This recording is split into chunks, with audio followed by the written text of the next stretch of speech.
Boa noite, bem-vindos ao Bull and Bear. Os últimos 2 meses deste ano de 2012 prometem ser marcados pela incerteza nos mercados, o fiscal cliff nos Estados Unidos, a mudança de liderança na China e a eterna crise da dívida europeia são alguns dos temas que estão na agenda dos investidores. Vamos olhar para esses temas ao longo da próxima hora, tentar perceber qual vai ser o impacto de cada um deles nos mercados até final de 2012. Para isso, como habitualmente, contamos com a presença em estúdio de Diogo Teixeira e Diogo Serras Lopes. Muito boa noite aos dois. Obrigado por estarem aqui. Comecemos por olhar para os Estados Unidos, onde os investidores estão preocupados com esta negociação do fiscal cliff. Os analistas receiam quedas acentuadas das ações até que seja encontrada uma solução.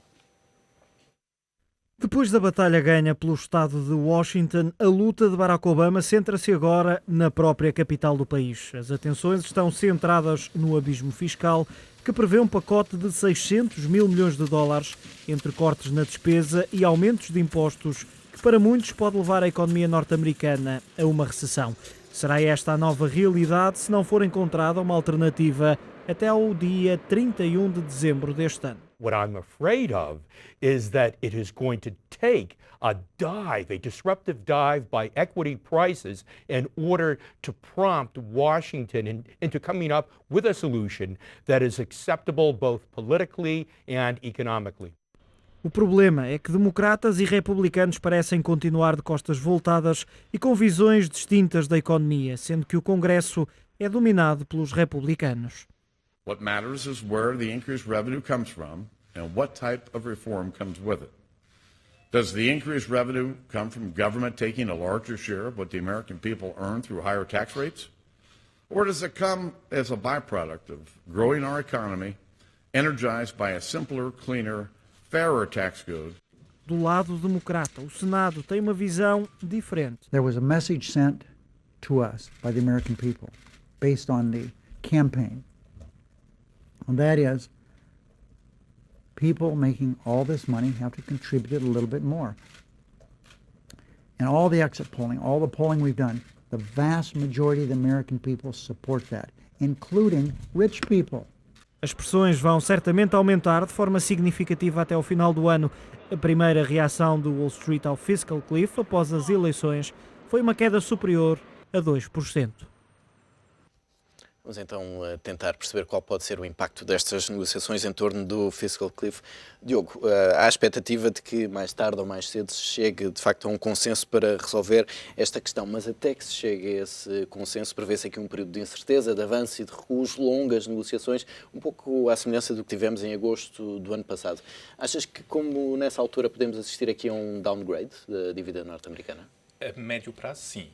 Ou seja, as agências de notação não vão tomar medidas antecipativas sobre uma eventualidade de degradação da situação de endividamento dos Estados Unidos.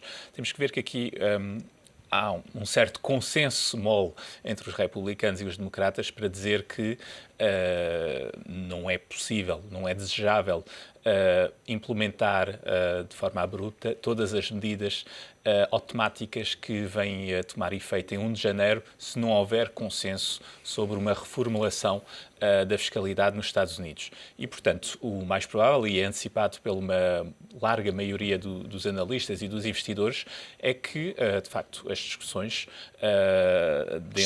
cheguem a bom porto, deem lugar, portanto, a um consenso. Isso significa o quê? Significa que, concretamente, a situação de endividamento dos Estados Unidos vai continuar a agravar-se, porque o mais provável é que continue a ter um déficit relativamente elevado nos próximos anos, pelo menos de forma a estabilizar o impacto e a diminuir o impacto recessivo de uma eventual implementação de medidas de aumento de impostos e de redução das despesas. Do fim destes benefícios fiscais da era Bush. Exatamente. Do ponto de vista das ações, isto é relativamente positivo, ou seja, vai no sentido de uma desvalorização do valor do dólar e, portanto, no sentido de uma valorização, pelo menos em termos nominais, dos ativos de riscos, nomeadamente das ações. Agora, em termos de valor do dólar, de facto podemos ver esse valor ser posta em causa, não só por parte dos investidores detentores de obrigações, como por parte, de facto, das agências de rating que podem vir no início de 2013 a reavaliar a situação do dólar e, portanto, a situação do Estado e das emissões soberanas americanas em relação à trajetória previsível para a dívida americana. Já está hoje acima dos 100% em termos brutos e se continuarmos com o mesmo ritmo de agravação do endividamento dos Estados Unidos, estamos a falar de chegarmos rapidamente a valores acima dos 150% num prazo de 15 anos. Portanto, se não houver nada de feito e se não houver, de facto, um sinal dado, talvez não a curto prazo, mas pelo menos a médio prazo, de um regresso do Estado americano para uma, digamos, não direi uma ortodoxia, mas pelo menos uma certa racionalização do lado da despesa e do lado da receita também, então é provável que de facto haja mais um passo de degradação por parte da agência que já o fez, ou das agências que já o fizeram, e eventualmente de novas agências, como do lado da anotação da dívida americana, porque das três principais, só uma é que até agora degradou para AA mais a anotação americana. Portanto, é isso que está em jogo hoje, é de facto, digamos, a trajetória, mais do que propriamente o que se vai passar no dia 1 de janeiro. É saber se, de facto, há um consenso político para chegar a uma trajetória razoável de limitação do endividamento americano. Portanto, já estamos a olhar mais para o médio a longo prazo. Mas, Diogo, de qualquer maneira, mesmo que não se confirme este cenário do fiscal cliff, que poderia ter um impacto de 4 a 5% do PIB norte-americano ao longo do próximo ano, de qualquer maneira, teremos certamente medidas que vão ter aqui algum impacto económico, até para dar este sinal de médio e longo prazo. E o mercado está preparado para isso, para que no próximo ano os Estados Unidos estejam, de facto, com uma política fiscal e de despesa diferente? É tudo uma questão de equilíbrio, não é? Ou seja, eu acho que toda a gente tem a noção de que vão ter que ser tomadas medidas tanto do lado da receita como do lado da despesa, no sentido de baixar efetivamente os valores altos do déficit norte-americano e creio que aquilo que se espera é que seja efetivamente encontrado um consenso que permita que o fiscal cliff seja um fiscal slope e não propriamente um desfiladeiro, ou seja, seja mais progressivo escorrega e não uma queda abrupta. Agora, vamos ver o que é que... A grande questão aqui tem a ver com o facto de o Congresso não estar neste momento, ou seja, estes 2 meses que vão até ao início de janeiro, que é quando os novos congressistas, os novos membros eleitos agora, tomam posse, não são propriamente alturas em que se tomam decisões muito significativas. Há aqui um nível de urgência que de facto é preciso ter em consideração, e há também, se quisermos, um novo equilíbrio de forças que vieram exatamente das eleições norte-americanas. Obama ganha, e ganha tanto em voto popular como na maioria dos estados, ganhou a Flórida agora recentemente, e portanto há aqui uma votação que é relativamente clara, pelo menos em termos se não tanto em termos de voto popular, pelo menos em termos dos estados que foram conquistados, e também houve alguma penalização dos congressistas, dos senadores que estavam mais próximos do Tea Party em termos de partido republicano e que perderam efetivamente os seus lugares para democratas e em estados onde isso não era frequente acontecer. E, portanto, poderá haver aqui alguma esperança de que um presidente que conseguiu, ou que fez dos seus primeiros 4 anos de mandato um esforço enorme em termos de entendimento com o Partido Republicano, e aliás foi claramente até criticado pela parte mais de esquerda do Partido Democrata. Exatamente por esse tipo de atitude. Se considerarmos Obama e um Partido Republicano um bocadinho mais com uma maior capacidade de negociar, poderemos encontrar aqui formas de efetivamente conseguir pelo menos diminuir os benefícios fiscais da era Bush, que eram muito significativos e que aliás criavam situações, enfim, em que os próprios milionários ou alguns dos milionários norte-americanos vinham dizer eu pago menos impostos do que aquilo que deveria, que é algo de raro e de peculiar, como também de alguns cortes de despesa que efetivamente têm que ser feitos.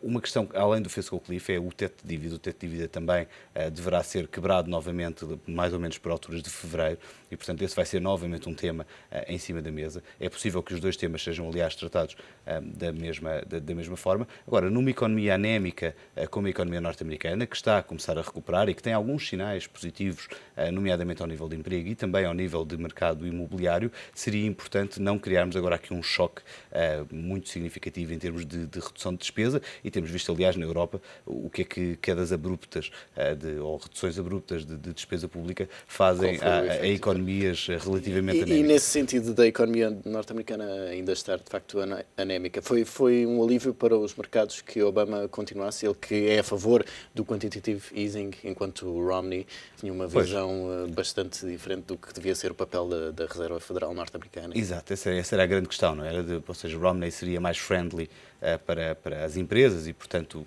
poderia ser considerado um positivo para o mercado acionista, mas quem tem defendido efetivamente Ben Bernanke e a sua estratégia de quantitative easing foi Obama, e Romney tinha claramente, ou seja, esperar-se-ia que o mandato à frente da Reserva Federal não fosse renovado e fosse adotada uma nova estratégia.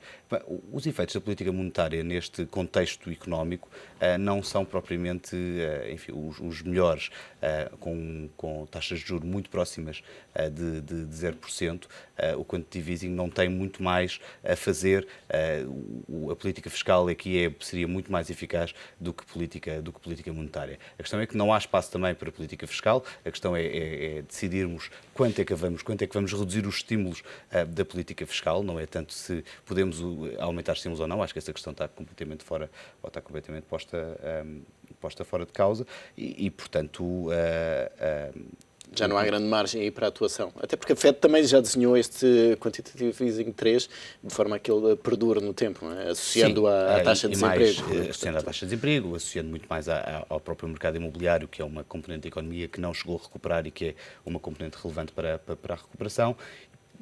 Eu acredito e acho, sinceramente, que o bom senso prevalece neste tipo de questões, que a última discussão sobre o teto fiscal foi uma discussão muito mais agreste, porque estavam a aproximar eleições presidenciais norte-americanas e, portanto, havia uma menor tendência para que houvesse um consenso. Acho que agora que fechamos este ciclo, que temos eleições intermédias, é verdade, daqui a 2 anos, mas estamos um bocadinho longe disto, é a altura, efetivamente, de os dois partidos se encontrarem e desenharem uma estratégia conjunta para que a economia americana não sofra efetivamente esta penalização, coisa que tornaria a parte de dívida pública muito mais insustentável caso voltássemos a entrar numa recessão norte-americana. Diogo, e esta vitória de Obama, ainda há pouco o Diogo Serres Lopes referia que a administração Obama não era vista como sendo amiga das empresas. Esta reeleição pode prejudicar as empresas ou a perspectiva em relação às empresas, de alguma forma? Quer dizer, vamos lá ver. O Obama, de facto, tem uma postura muito mais defensiva do consumidor americano do que propriamente do produtor americano. E, portanto, está contra, de facto, uma política agressivamente pró-competitividade ao desfavor de quem está a produzir, portanto, dos trabalhadores. E, de facto, a política de quantitative easing vem, nomeadamente, aliviar os custos, os encargos da classe média e das classes inferiores americanas, para as quais o custo do empréstimo imobiliário, que tem vindo a ser impactado fortemente pelas medidas tomadas pelo Obama, o custo da saúde, são de facto duas componentes muito importantes dos orçamentos dessas famílias. Ao contrário, de facto, de todos os outros alívios fiscais que foram tomados na era Bush, nomeadamente para os empreendedores e para os empresários mais ricos, que de facto têm tido um impacto positivo para eles, mas provavelmente têm tido um impacto limitado em termos de economia no seu conjunto. Portanto, a análise dos republicanos está de facto nesse sentido, é de dizer, se nós não continuarmos a ajudar os nossos empreendedores, então a capacidade produtiva americana vai diminuir, vai continuar a fluir para países como a China e o resto dos países emergentes e, portanto, vamos continuar a perder empregos. Obama tem tido uma política muito mais agressiva no sentido de manter, sim, empregos nos Estados Unidos, e vimos o que é que ele fez em termos de setor automóvel. E se virmos agora concretamente o que é que aconteceu à economia americana nos últimos anos, constatamos que a realidade está a votar, digamos, a favor de Obama, no sentido em que há uma verdadeira reindustrialização dos Estados Unidos, nomeadamente pelo efeito da menor dependência energética americana, das novas capacidades em termos de produção de gás, nomeadamente gás de xisto, que vieram a aliviar o custo para as indústrias mais consumidoras de energia, nomeadamente do lado da Ainda hoje a indústria Agência química, Internacional de etc. Energia faz um relatório em que traça aqui uma mudança no panorama. Não é? Exato. E isso é um shift relativamente importante, digamos, da história industrial americana, porque significa que, de facto, Obama ganhou, de certa forma, ou inverteu a tendência negativa que estava a ser sofrida pela indústria americana e poderá, nos próximos anos, digamos, ser creditado desse efeito negativo sobre o emprego dos americanos. Portanto, basicamente é esta a evolução que se tem constatado. Mas, numa perspectiva de investidor, como é que olhas para as ações norte-americanas e para as treasuries norte-americanas? São ativos a evitar nos próximos meses? É assim, os treasuries norte-americanos são ativos de refúgio, completamente. Ou seja, têm uma taxa real largamente inferior à da inflação. E, aliás, há muitas vozes que dizem que, neste contexto, é positivo para os Estados Unidos, é positivo para o consumidor americano o Estado continuar a endividar-se, porque está, de facto, a pagar taxas de juros negativas sobre os empréstimos emitidos. E, portanto, não há razão para diminuir o endividamento do Estado americano neste contexto.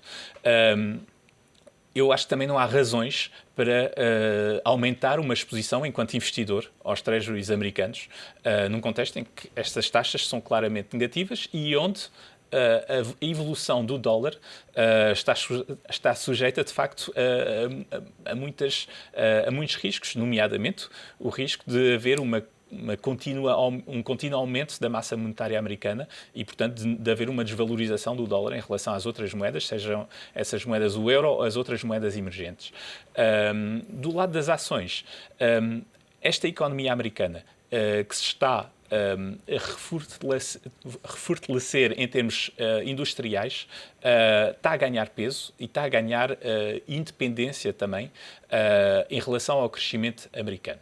Portanto, eu estou relativamente otimista a médio prazo sobre a capacidade dos Estados Unidos, mesmo num contexto onde vai ter de diminuir a sua despesa governamental, de manter um certo crescimento das suas empresas, de manter uma rentabilidade extremamente positiva, historicamente positiva, das suas empresas e, portanto, das suas ações. Historicamente, Diogo, aquilo que os mercados mostram é que no ano seguinte às eleições as ações têm um desempenho inferior à média. Achas que as condições nesta altura em cima da mesa indicam que vai ser esse o cenário que vamos assistir ao longo do próximo ano nas ações norte-americanas? Os dados estatísticos de sazonalidade de mercados é algo, aliás, que os americanos adoram, não só em termos de mercados, mas, quer dizer, enfim, beisebol, todos os desportos, há sempre dados estatísticos para todos os gostos. Eu acho que estamos num contexto ligeiramente diferente das outras, de muitas das eleições norte-americanas, digamos assim. Vimos, efetivamente, de uma crise só comparável à Grande Depressão de 1930, uma Grande Depressão que só foi evitada através de esforços gigantescos por parte de todos os governos, e o governo norte-americano não só não foi exceção, como aliás foi um dos grandes instigadores desse tipo de esforço, o que foi feito nos últimos 4 anos, em termos de dimensão, tanto de déficits públicos como de política monetária, não tem qualquer tipo de precedente e, portanto, não sei se enquadra dentro daquilo que é o ciclo eleitoral normal. digamos que uma coisa é relativamente clara. Os treasuries norte-americanos não têm muito mais para onde ir. Nestes níveis de taxas de juros, é evidente que podemos ir até zero, mas taxas de juros negativas nos 10 anos seria algo, enfim, muito pouco razoável portanto, podendo servir de ativo de refúgio e, portanto, valorizar, nem que seja alguma coisa num curto prazo, e estamos a falar de meses, de facto, em termos de investimento a longo prazo, faz relativamente pouco sentido estar investido a taxas de juros que estão claramente abaixo da inflação e que, ainda por cima, expostas a um risco enorme, tanto via exatamente aumento da inflação como via aumento de crescimento económico, de virem a ser bastante ou significativamente mais altas do que aquilo que são atualmente. E, portanto, o investimento, digamos, o problema dos ativos sem risco, digamos assim, dos Estados Unidos e da Alemanha, também na Europa passa a mesma coisa, é que neste momento começam a comportar um risco significativo caso tenhamos aqui algum tipo de normalização da atividade económica que cedo ou tarde acabará por acontecer. As ações, por outro lado, não parecem estar nada sobreavaliadas. Há aqui enfim, algum debate à volta de se estarão baratas, se não estarão baratas. Tudo isso depende imenso daquilo que são as perspectivas de crescimento futuro, mas acho que há algum consenso, pelo menos na lógica de dizer que não estão sobreavaliadas de forma nenhuma. E, portanto, num caminho em que efetivamente a economia norte-americana consegue, pelo menos, não sofrer de forma significativa e até entrar num caminho de recuperação em que não há um choque vindo dos outros lados do globo, nomeadamente China e Europa, ou seja, em que conseguimos ir gerindo toda esta situação e ter níveis, não são precisos ser muito grandes de crescimento, mas níveis razoáveis de crescimento, ações norte-americanas, como aliás ações globais, parecem ser um ativo com pelo menos uma maior capacidade de gerar retorno do que taxas de juros em mínimos absolutamente históricos. Antes de irmos para intervalo, deixem-me só olhar para outro tema, a China, que está também num processo de mudança de liderança, mas para já a atual liderança ainda diz que o objetivo é duplicar o PIB per capita de 2010. Isso é um sinal de que vamos continuar a ter, de facto, um crescimento forte na China e que se afasta um cenário do chamado hard landing, ou seja, um abrandamento muito forte da economia chinesa? A China tem, enfim, imensas questões à volta, nomeadamente tudo o que é a fiabilidade dos seus próprios números de crescimento. E esta vontade que tem de se transformar de um mercado de exportadores para um mercado de consumidores é algo que teria necessariamente que ser feito, até pela própria evolução da economia, porque há um limite para ser um limite e riscos bastante significativos em ser apenas um país exportador. Eu acho que o governo chinês tem à sua disposição um arsenal bastante grande, tanto em termos de reservas internacionais, como em termos de posição fiscal, para poder ter medidas bastante significativas de estímulo à sua economia. Agora, estamos sempre a falar do controle de uma economia que é absolutamente gigantesca, de mais de 1.000 milhões de pessoas e, portanto, com todos os riscos inerentes à gestão de uma situação desse género. Eu não esperaria enfim, a não ser que haja de facto uma desaceleração muito significativa de outros blocos, que a China perdesse a sua capacidade de controlar de forma clara os seus dados trimestrais, digamos assim, e a sua capacidade de manter o PIB ali entre aquela tal banda ou à volta do tal número mágico dos 7% que permite manter ou que permite atingir a tal duplicação do PIB per capita. E, Diogo, em termos de política cambial, a China pode fazer algumas mudanças em relação à perspectiva que tem de banda de flutuação do yuan nos próximos tempos? Eles não, quer dizer, a postura da China em relação à evolução do yuan é dizer que a moeda não está sobrevalorizada. O problema é sempre em termos relativos, ou seja, é cada vez mais complicado ter esse discurso quando a Europa tem um crescimento nulo e quando os Estados Unidos estão a injetar maciçamente liquidez para manter a sua economia, digamos, de uma certa estabilidade positiva. E, portanto, essa postura vai ser cada vez mais desconfortável e ainda mais desconfortável se de facto os dados económicos mantiverem-se tão divergentes entre a China e o resto dos países, digamos, desenvolvidos ou das outras duas zonas em termos de moedas principais.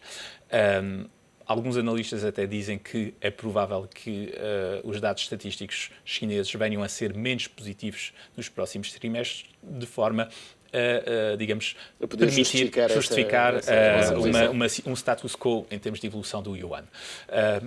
Creio que é uma decisão que seria, obviamente, negativa para nós e pouco sustentável, de facto, a médio prazo, porque a divergência chinesa é evidente em termos de crescimento económico e terá tendência para se manter nos próximos anos e, portanto, mais tarde ou mais cedo, a China vai ter que assumir esse papel de consumidor, como disse o Diogo, e, portanto, valorizar a sua moeda, o que terá imediatamente um impacto muito positivo em termos das nossas economias, em termos das nossas exportações.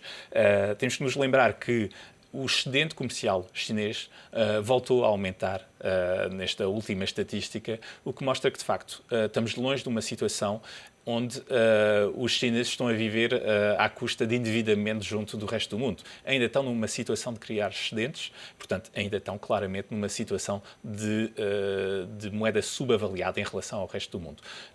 Portanto, seria bom que este novo executivo chinês viesse a tomar uma postura um bocadinho mais favorável ao consumo interno, um bocadinho mais favorável às importações e, portanto, um bocadinho mais favorável a uma valorização do yuan. Exatamente. E feito este retrato primeiro dos Estados Unidos e depois da China, é tempo de fazermos uma curta pausa neste Bull and Bear. Na segunda parte vamos olhar para a situação da Europa. Até já.